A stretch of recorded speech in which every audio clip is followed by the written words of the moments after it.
Bonjour à tous, j'espère que vous allez excellemment bien. Aujourd'hui on se retrouve pour faire le débrief de la première étape du Tour de France. On va revenir un petit peu sur tout ce qui s'est passé dans cette journée. Il n'y aura pas de résumé sur cette première étape parce qu'on va pas se mentir, il ne s'est pas passé grand chose.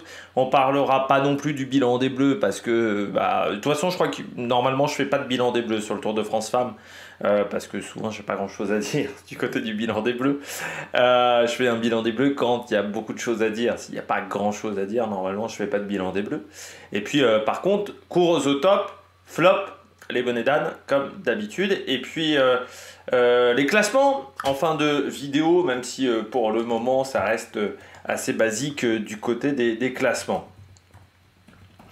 N'hésitez pas à vous abonner à la chaîne, à réagir dans les commentaires, à mettre un pouce bleu, à partager la vidéo sur les réseaux sociaux, notamment auprès de vos proches, si vous pensez que ça peut les intéresser. Dans les commentaires, n'hésitez pas à me dire qui vous a plu, qui vous a déçu, ce que vous avez pensé de cette étape. Si vous avez les moyens et que vous voulez soutenir mon travail, vous pouvez faire un super thanks et je remercie les gens qui le font. Et puis, vous pouvez également rajouter la petite cloche, comme ça vous êtes au courant des dernières vidéos qui sortent sur la chaîne. Et notamment, plus vous cliquez rapidement sur une notification, sur une miniature avec ma trombine, plus la vidéo est mise en avant par YouTube. On commence tout de suite par cette étape qui a été assez calme, il faut bien le dire quand même. Bon, je savais qu'avec le vent, ça allait être compliqué de réussir à faire des différences, le vent n'étant pas suffisamment fort et surtout le vent ne venait pas de la mer, mais venait des terres.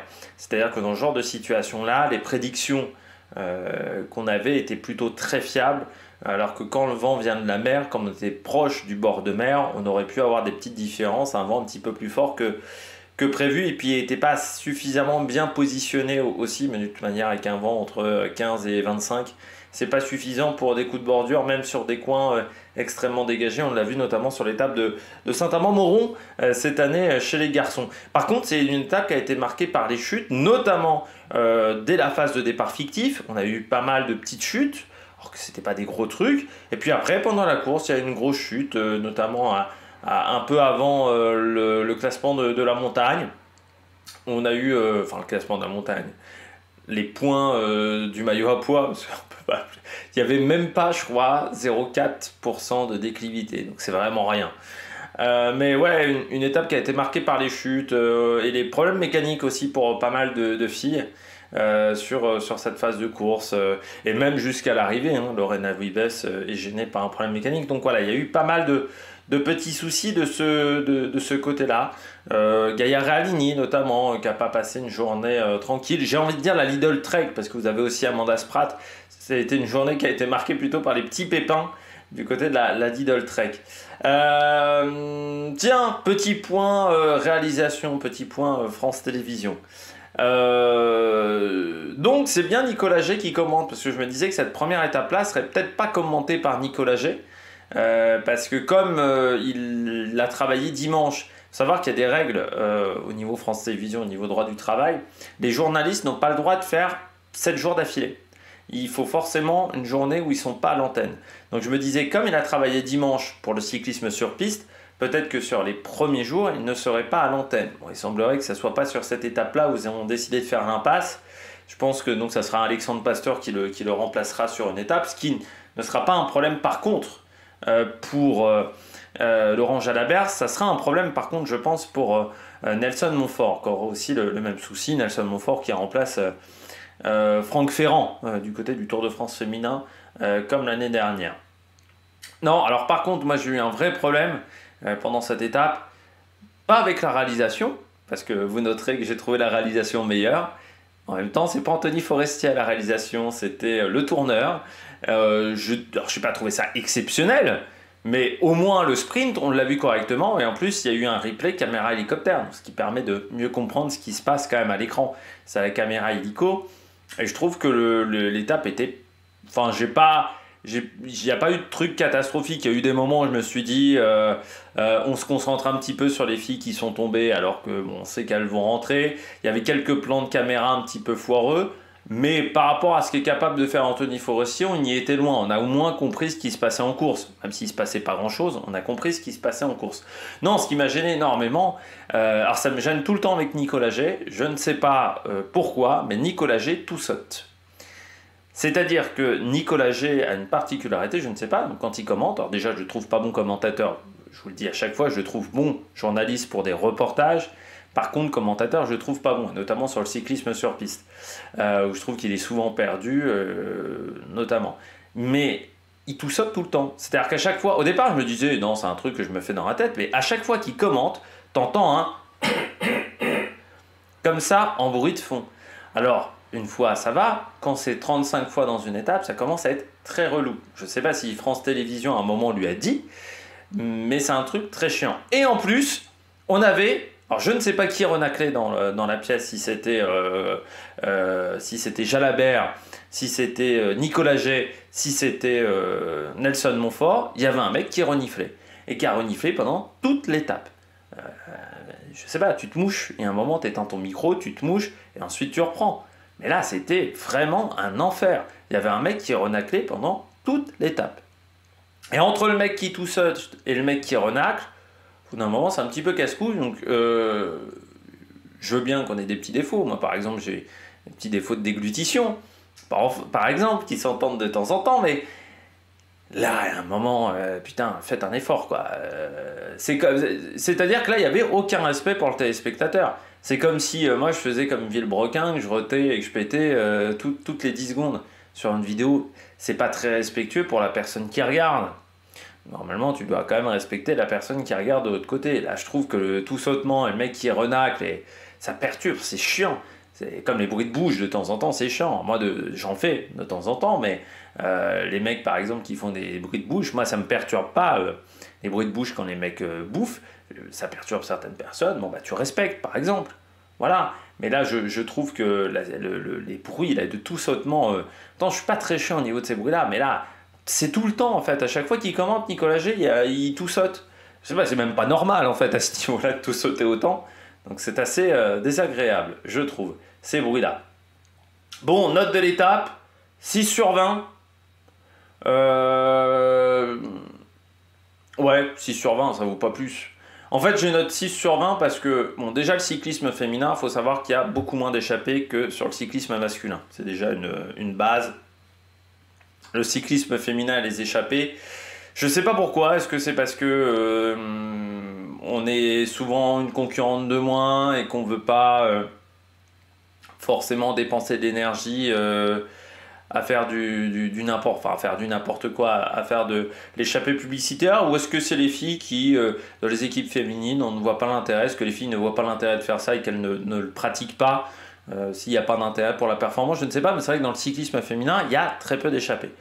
Et là, du côté de cette étape-là, qui était toute plate, on peut saluer quand même l'effort de la Laboral Cuccia, je crois que c'est Euskadi Foundation, l'équipe basque, donc qui est la version féminine de Euskaltel Euskadi, qui a fait l'effort de prendre l'échappée avec Tonetti.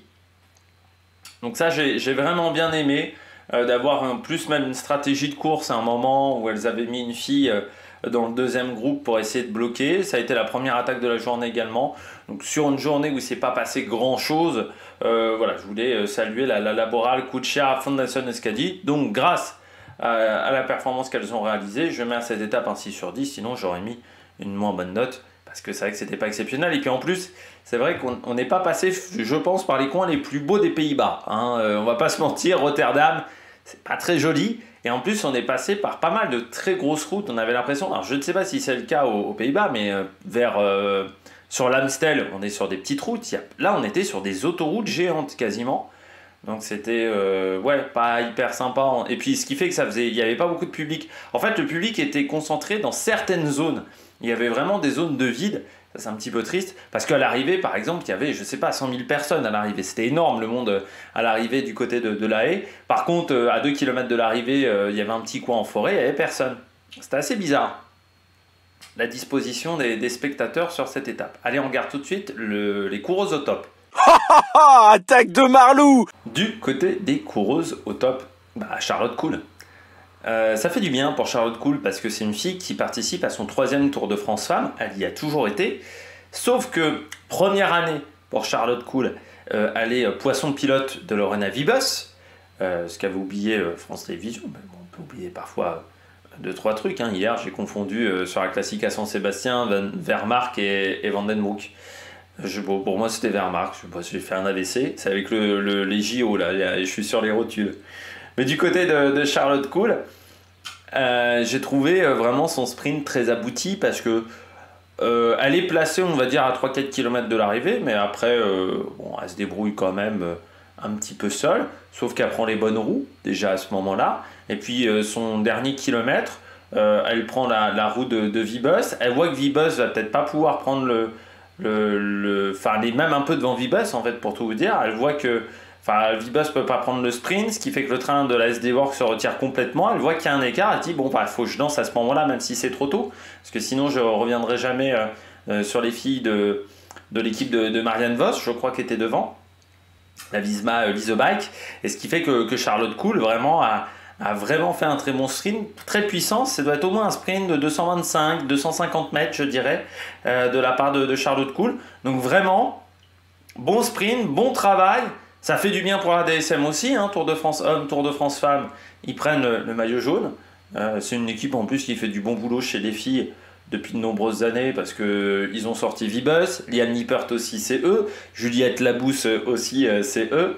Donc c'est une équipe qui travaille très très bien, avec Léa Curigné également qui a la groupe AMFDJ désormais, avait commencé dans cette formation. Ils ont aussi une autre coureuse française, j'ai oublié le nom, dans cette structure qui est très très forte. Donc c'est vraiment pas mal ce que fait la DSM. Ils mettent vraiment les mêmes moyens chez les filles et chez les garçons. Ça c'est assez rare parce que vous avez des structures où entre les filles et les garçons c'est pas du tout les mêmes moyens. On est à des années-lumière. Eux, ils ont la bonne idée de mettre des moyens, on va dire, pour que l'équipe féminine soit aussi performante, voire presque même plus performante que l'équipe masculine. Et ça, je trouve que c'est une bonne chose. J'avais vu un reportage avec Juliette Labousse de Nicolas Gey, qui était un reportage intéressant, où il montrait qu'il y avait une nutritionniste, que voilà, il y avait un camp d'entraînement, on va dire, il y avait un centre d'entraînement du côté de cette formation aux Pays-Bas.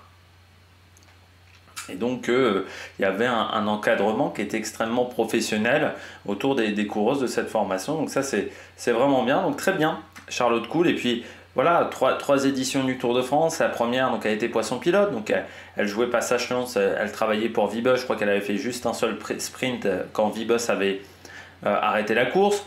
L'an 2 du Tour de France Femmes, elle n'arrive pas au top de sa condition physique à ce moment-là. Et elle a beaucoup de mal sur les sprints sur cette année 2, alors que là, elle était véritablement leader. Donc, le fait de gagner sur cette étape numéro 3, en plus à domicile, oui, c'est sûr que ça fait extrêmement plaisir. Elle porte le maillot jaune. Voilà, je pense qu'elle était très contente à l'arrivée. Deuxième coureuse au top, Ato Salo. La Uno X qui prend une deuxième place sur cette course. Alors, la Uno X qui est World Tour chez les filles. Là aussi, une structure qui travaille bien, qui met des moyens dans le cyclisme féminin, ce qui n'est pas le cas de tout le monde. Et Ato Salo, vraiment un bon sprint. Voilà, elle est un petit peu devant, mais elle lance tôt aussi quand elle voit qu'elle se fait déborder par Charlotte Kool. Elle emmène. Et puis ce qui est intéressant, c'est de voir une Finlandaise faire une deuxième place, parce que c'est vrai que le cyclisme finlandais, ces dernières années, était un petit peu aux abonnés absents. On a eu des périodes, notamment il y avait un coureur du côté de la Groupama FDJ, dont j'ai plus de mémoire ce soir, qui était très bon, qui était finlandais, mais chez les filles aussi, on a eu des très fortes concurrentes du côté Jussi Väikänen, c'était ça, voilà, le coureur que je cherchais, ça vient de loin. Mais il y avait aussi une fille qui était très forte il y a quelques années du côté du cyclisme féminin, et c'était compliqué de s'en sortir du côté du cyclisme, du côté voilà, c'était Lotta Antala qui était très forte qui est toujours, je pensais qu'elle avait arrêté sa carrière, Lotta Antala. Non, elle est chez EF, mais elle a un peu disparu. C'était une fille qui avait vraiment des bons résultats il y a entre 2015 je dirais, et 2020, où elle était très forte, et puis elle a un peu disparu. Une fois qu'elle a quitté la Cervélo. Et ensuite, la Cervélo qui est maintenant, enfin qui n'existe plus, cette structure-là, où elle faisait vraiment du bon boulot. Et elle a un peu disparu, alors en sachant que c'est quand même un petit gabarit quand même, hein, 64, 56, 8 kg pour une sprinteuse et une coureuse classique. C'est pas si énorme que ça. Et c'est vrai qu'elle avait, un peu disparu Antala. Puis il y avait une autre finlandaise aussi qui était très forte, mais qui a repris sa carrière. Je vais pas la retrouver. Ouais, j'aurais pas dit Sundstedt, ça c'était les années 2000, j'ai pas trop connu. Mais il y avait des concurrentes suédoises, finlandaises qui ont un peu disparu aujourd'hui dans le cyclisme féminin. Et c'est vrai que de les revoir un petit peu mieux, puis tu vois qu'il y a une nouvelle génération qui arrive, notamment Gilma Eltila, qui est dans l'équipe Lotto Destiny féminine, qui prend aussi départ à son premier Tour de France. Eh bien, ça fait du bien, et puis peut-être que dans les années à venir, eh bien, ce sont des filles qui vont progresser. Mais le cyclisme finlandais c'est vrai, vraiment disparu ces dernières années. Ça serait bien de le retrouver. Alors elle, Ato Salo, c'est une fille qui est couvée par la Uno X parce qu'elle a été recrutée donc en 2022 dans cette structure. Et elle a un contrat jusqu'en 2027. Donc on sent qu'on mise énormément sur elle, Ato Salo. Et puis elle a eu des résultats sur la première partie de saison.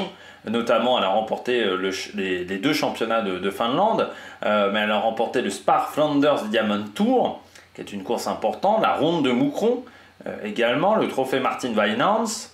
Le Samin d'Edan avait pris la 2e place sur cette épreuve derrière Victoria Guazzini. Elle était même dans l'échappée matinale, elle avait fait 90 km d'échappée. Donc non, c'est une fille qui a des bons résultats. On ne s'attendait pas à la voir aussi performante sur ce sprint-là, mais ça veut dire qu'il va falloir peut-être miser sur elle à partir de demain, peut-être également sur le reste de la semaine. Je ne sais pas si c'est une fille qui passe bien les bosses, mais comme elle a eu des résultats sur les classiques flandriennes, je me dis qu'elle est capable, pourquoi pas, d'être performante, peut-être sur certaines étapes un petit peu plus compliquées, si elle est au top de sa forme. Mais bien, et puis voilà, encore une fois, retrouver le cyclisme finlandais. En plus, elle est jeune, Ato Salo, elle a 20 ans. 20 ans seulement. Elle est née le 27 août 2003. Donc voilà, c'est pas si longtemps que ça pour elle.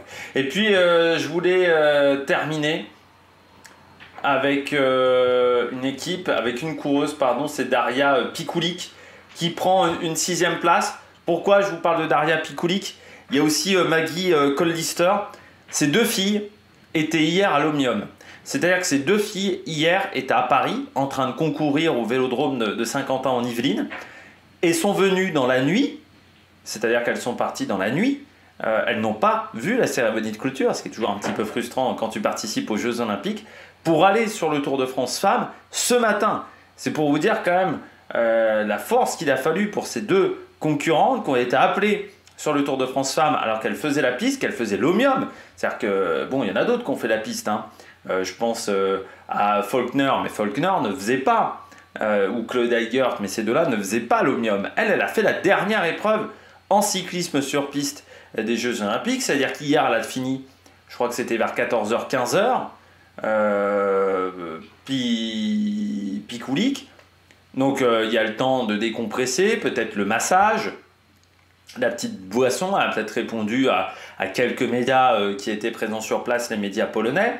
Et puis ensuite, il a fallu traverser Paris, sauf que je pense qu'hier, traverser Paris, ça ne devait pas être si facile que ça, parce qu'il devait y avoir du monde dans Paris, pour ensuite trouver un avion. Je ne sais pas s'il y avait beaucoup d'avions ou de trains qui étaient disponibles hier soir, pour ensuite arriver à Rotterdam.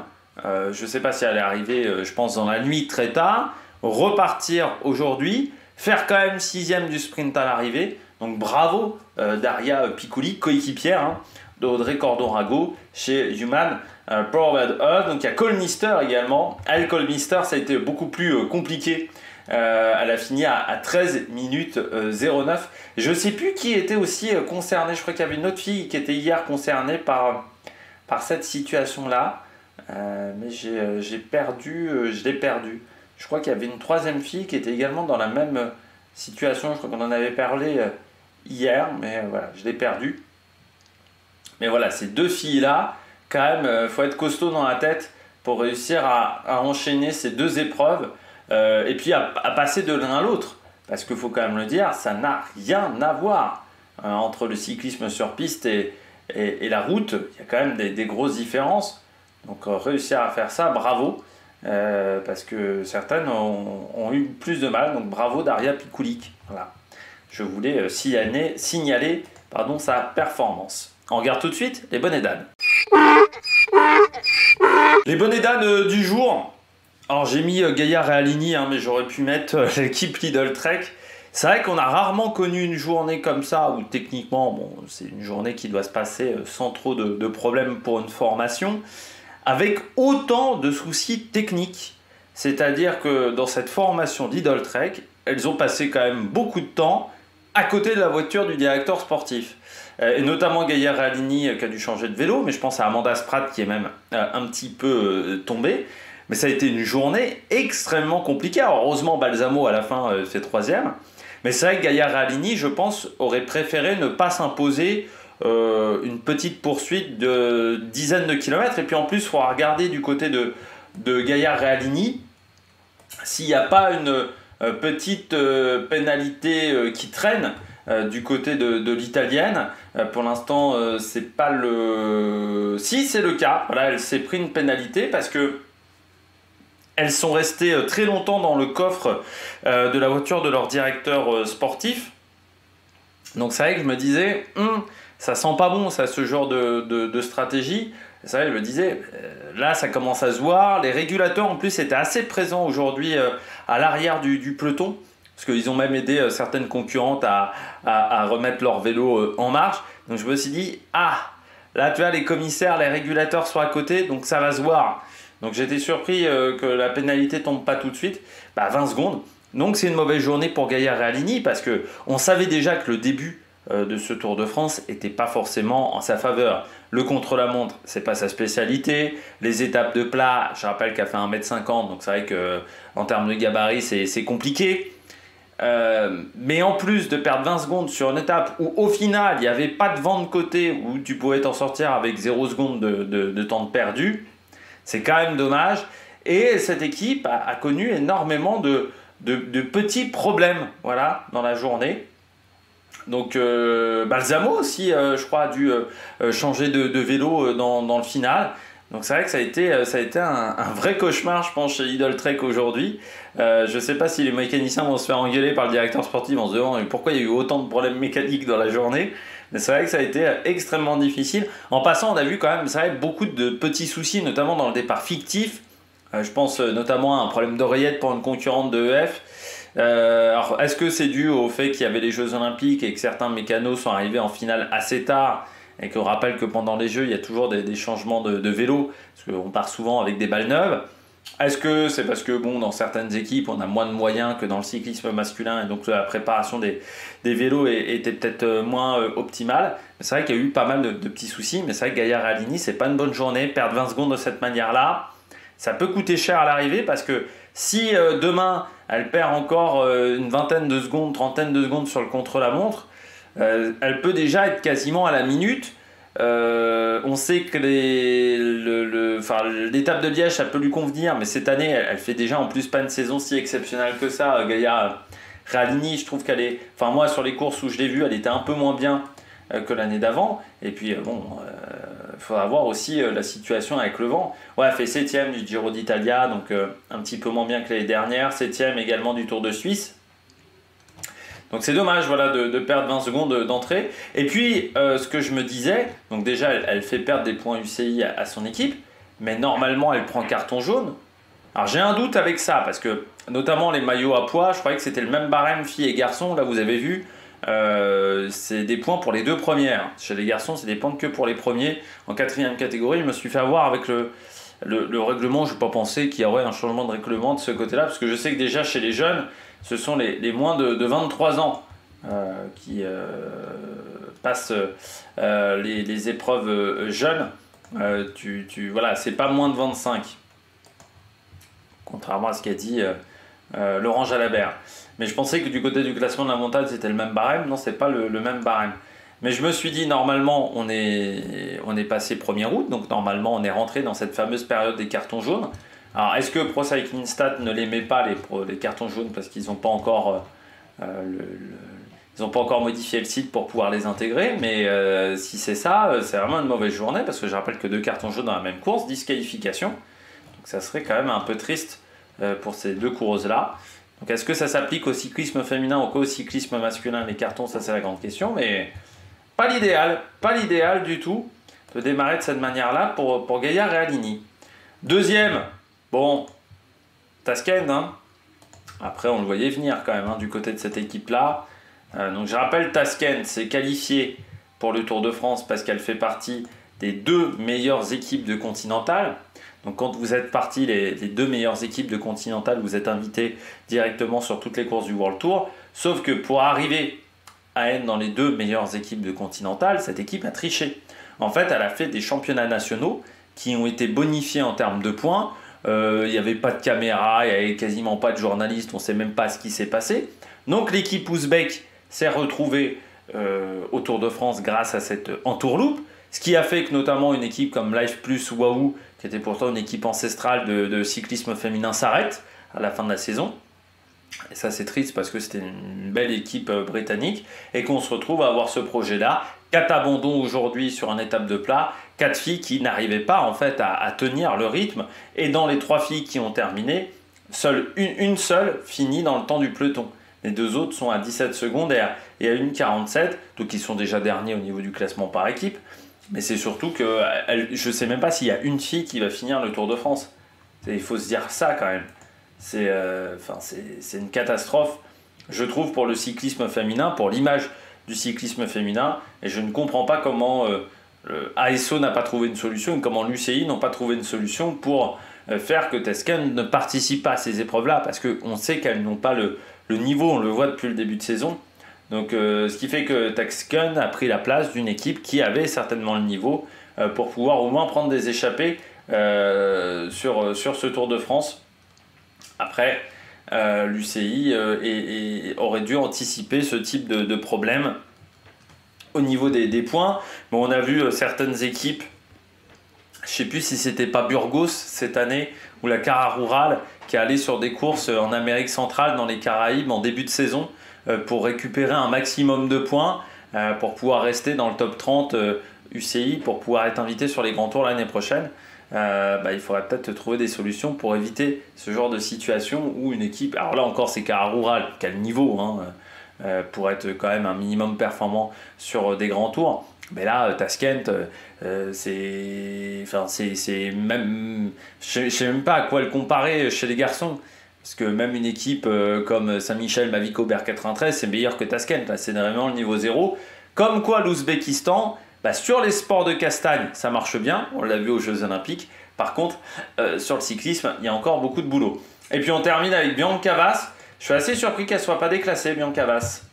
Parce que j'ai vu le sprint, elles sont côte à côte avec Charlotte Cole. En début de sprint, alors Charlotte Cole joue un peu des coudes, mais je dirais que c'est raisonnable. Par contre, Bianca Vass, je trouve, a vraiment tassé Charlotte Cole. Alors est-ce qu'ils n'ont pas déclassé Bianca Vass parce que Charlotte Cole au final remporte le sprint? Mais pour moi elle a été gênée. S'il y avait eu Vibus qui avait pu faire son sprint correctement, pour moi Charlotte Cole n'aurait pas pu remonter sur Vibus car elle avait été gênée par Bianca Vass qui est une équipière, je rappelle, de Lorena Vibus. Et je trouve vraiment que là c'était au-delà des limites ce qu'a fait Bianca Vass. C'est pas la première fois en plus qu'elle le fait, la Hongroise. C'est pas la première fois qu'elle déborde un petit peu sur les limites. C'est une coureuse qui joue souvent des coudes, un peu comme Molano chez les garçons par exemple. Et là je trouve qu'elle est allée un petit peu loin. Donc moi je suis surpris qu'il n'y a pas une réprimande, une disqualification pour Bianca Vass, parce que voilà, moi je pense que là ça allait au-delà des limites du côté de la coureuse hongroise. Puis bon, forcément Lorena Vibus, mais prendre soin de son matériel, c'est important. On a Arnaud Delis chez les garçons, voilà, Lorena Vibus, c'est une fille qui est très puissante, donc je pense qu'elle doit tordre des cadres, Lorena Vibus. Et là, le dérailleur, il n'a pas supporté. Alors peut-être qu'il avait reçu un petit coup avant dans la journée, mais avec la puissance de Lorena Vibas, ça a complètement explosé. Mais ouais, Blancavas, j'ai pas trouvé son sprint réglo pour emmener Lorena Vibas. Donc voilà, j'aurais aimé une disqualification, un déclassement de Blancavas, parce qu'en plus elle rapporte quand même 6 points UCI à son équipe. Donc ça c'est un petit peu dommageable. Allez, on retrouve tout de suite les différents classements. Les résultats pour finir cette vidéo, eh bien, on commence avec l'étape du jour. Charlotte Kool, donc vainqueur devant Atosalo, Balsamo, Antala et Marianne Vos. On retrouve ensuite Pikulik, Mylène de Zote, coéquipière de Cédrine Carbaol, qui était aussi, je crois, dans le top 30, hein, Cédrine Carbaol. On voit Kimberly Pinard, la Mauricienne, qui est chez Edge Insurance. Et puis Emilia Faline pour Arkea, ça c'est bien. L'équipe de deuxième division qui va marquer quelques points. Et puis Blancavas. Parmi les petites déceptions, moi j'ai envie de dire Emma Nosgard, mais elle ne sprint plus très bien, il faut bien le dire, Emma Nosgard. On a également Talita de Jong, hein, qui prend que la 20e place. Alison Jackson, Lily Williams, Chloé Dygert. Et ça, ce sont des filles qui ont fait les jeux aussi, il faut le rappeler, notamment sur la piste. Voilà. Et puis du côté des Françaises, Victoire Berthaud, qui finit au final très très loin. Victoire Berthaud, voilà, seulement 65e du côté de ce sprint. Donc vous avez vu les 20 secondes de pénalité pour Denian et pour Gaia Realini. Et puis 20 secondes également pour Maggie Collister. Donc elle est déjà extrêmement loin de toute manière. Voilà, lendemain de Jeux Olympiques qui n'a pas été forcément facile. Voilà pour Maggie Collister. Le général, donc même classement, hein, Charlotte Kool avec 4 secondes d'avance sur Atosalo, Balsamo à 6 secondes, Entala à 10 secondes. Et donc Gaia Realini, elle se retrouve à 30 secondes comme Elisabeth Denian. Donc voilà, ça fait déjà un petit écart avec Collister donc à 13,39. Avec ses 20 secondes de pénalité. Et ça a coûté cher, notamment sur le Giro à Juliette Labousse, hein, 16 secondes de pénalité, donc il faudra s'en méfier. Au niveau du maillot vert, Charlotte Kool en tête, mais Marianne Vos, qui après la 5e place de l'étape, avait remporté le sprint d'intermédiaire, donc ça marque des points. Atosalo 3e, Balsamo 4, Rosemane Gagnon 5e, et je crois que donc Lorena Vibas n'a marqué aucun point, donc ça c'est pas la bonne nouvelle du jour. Du côté du maillot à poids, il y avait donc 2 points distribués pour Tonetti et 1 point pour Rosemane Gagnon. Le maillot blanc, c'est Atosalo qui mène devant Van Empel et Rinmen, mais vous voyez que c'est encore assez serré, sauf Maëva Skiban qui a relâché sur la fin et qui est 18e. Puis classement par équipe, toutes les équipes sont dans le même temps, sauf Stasken qui est à 2 minutes 04. Demain, format un petit peu particulier, je l'ai déjà précisé dans les vidéos que j'ai enregistrées, mais je vais vous le repréciser ce soir. Demain, il y a 2 étapes. Étape 2, étape 3. Donc la présentation de l'étape 2, ça sera 7 h. La présentation de l'étape 3, ça sera à midi. Il y aura un débrief de l'étape 2 qui sera, je pense, vers 14h30, un truc comme ça, la mise en ligne, 14h30, 15h. Et le débrief du contre-la-montre, lui, il arrivera plutôt à 21h. Donc voilà, il y aura un format un petit peu particulier demain. Et puis je vous précise que mercredi aussi, peut-être que la vidéo arrivera comme aujourd'hui avec du retard, parce que c'était pas prévu qu'elle arrive avec du retard, mais la chaleur m'a ralenti. Mais parce que il y aura, j'ai un rendez-vous, j'ai mal calé l'heure du rendez-vous. Je voulais surtout pas le caler pendant les Jeux Olympiques, sauf que je l'ai calé pendant le Tour de France Femmes. Et en plus, je l'ai calé l'après-midi, donc c'est formidable. Voilà, et en plus, je ne pensais pas que les étapes arrivaient aussitôt, pour tout vous dire. Donc, je l'ai calé vraiment au pire horaire, voilà, pour pouvoir regarder tranquillement l'étape. Donc, je vais la regarder avec du retard, donc forcément, ça va impacter peut-être l'heure de sortie de la vidéo. Bon, eh bien, n'hésitez pas à vous abonner à la chaîne, à réagir dans les commentaires, à mettre un pouce bleu, et puis nous, on se retrouve pour de nouvelles aventures sur Amérique Production. Ciao, ciao!